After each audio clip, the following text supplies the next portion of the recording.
massacre. Yorubas are not cowards. We haven't lost any war in our history. Gani Adams warns terrorists against attacking Southwest. The Ààrẹ Ọ̀nà Kakanfò of Yorubaland, Iba Gani Adams, says Southwest security stakeholders group, comprising the Odua's People's Congress and 10 other security groups under his leadership, will do everything possible to resist any form of attack capable of threatening the region. Adams made the vow when he visited the Olowo of Owo Kingdom, Oba Ajibade Ogunoye, at his palace in Owo, Ondo State. He warned terrorists or any group that may be planning to attack any part of Yorubaland to have a rethink, noting that the people have the capacity and the will to defend themselves. Sahara Reporters has reported that Islamic terrorists on Sunday, 5th of June 2022, invaded the St. Francis Catholic Church, Owaluwa of Ondo State, and killed 40 worshippers and injured over 120 others. Owo is the hometown of the Ondo State Governor, Mr. Rotimi Akeredolu. The Kakanfò of Yorubaland, in a statement issued through his special assistant, said the visit was part of the fresh move to secure the Southwest and forestall a repeat of the Owo attack in the region, Daily Sun reported. Wow, okay. It's sad, but what Nigeria's situation is basically, you can say 3 nations in one, because if regions feel the need to fight for themselves, I don't feel that the nation is responsible for their security. This is what happens.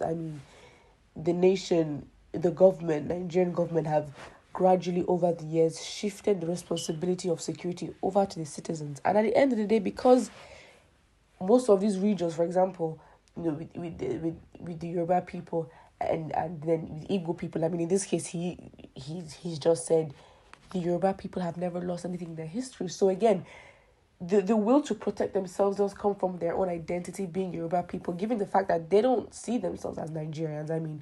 What really would unite 3 nations? If you have the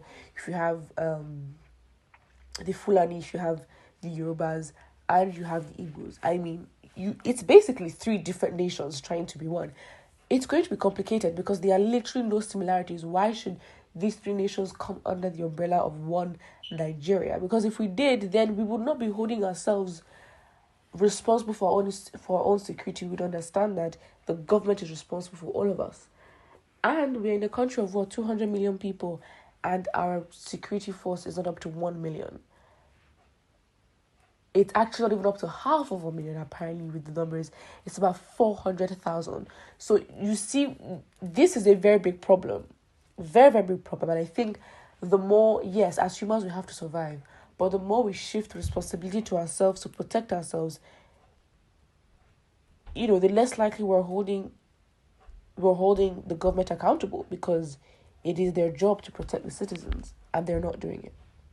And given, whatever it is,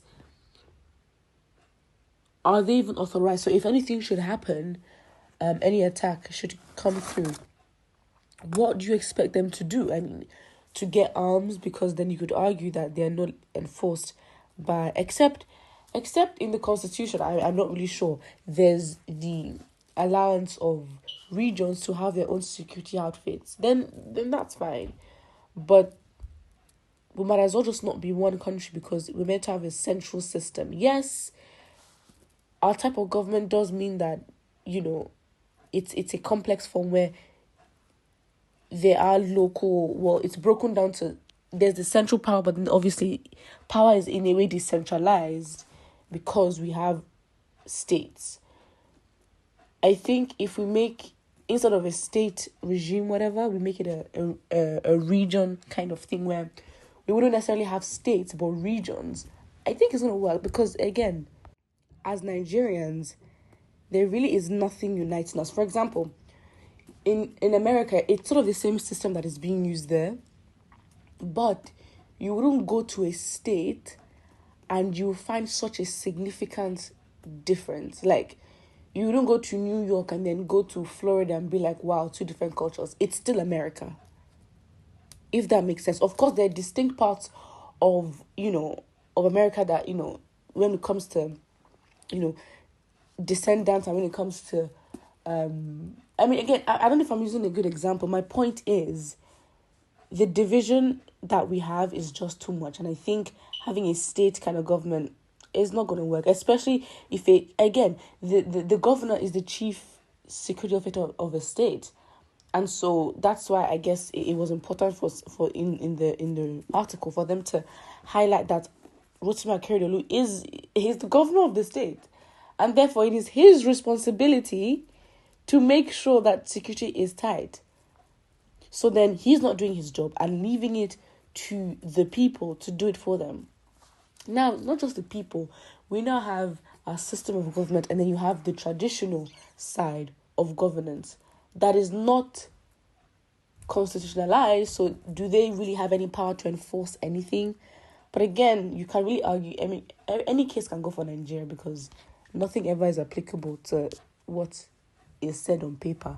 So there are different arguments, but the fact is, wherever Gani Adam, if he thinks they can fight them, again, that's his prerogative, fine, but that's really not the issue at hand. The issue at hand is that you are being responsible for something that is not your duty. And yes, you can take control, but you also have to hold those to account. Your governor. It's as simple as that. And I think maybe as an educational reform, we actually need to understand the rights that we have, or the role of a governor in the state. Because then if you don't know, and we're not holding them accountable, elections are coming up soon anyway. But if you don't know and not holding them accountable, they would get away with so many things that it is actually their duty. But because, we can't wait on them to do anything, we have to take initiative and do ourselves. It's sad, but that's the situation on ground. So I don't know if Nigeria's system really works like that. You never really know. And that is actually the real situation at hand. And with the ₦1 massacre, we haven't even had any progressive updates as to a definitive, okay, we found these people, or they've been arrested, or where did they come from? How did they get in? Who gave them the info? Nothing. And again, you can say, is this what you want us to depend on, this government, to protect us? And it's been how many weeks? And there's been no updates. Not just, we send our condolences. We visited the place of the attack. We want details. Ç낳1Sọng S, and don't forget to like and subscribe.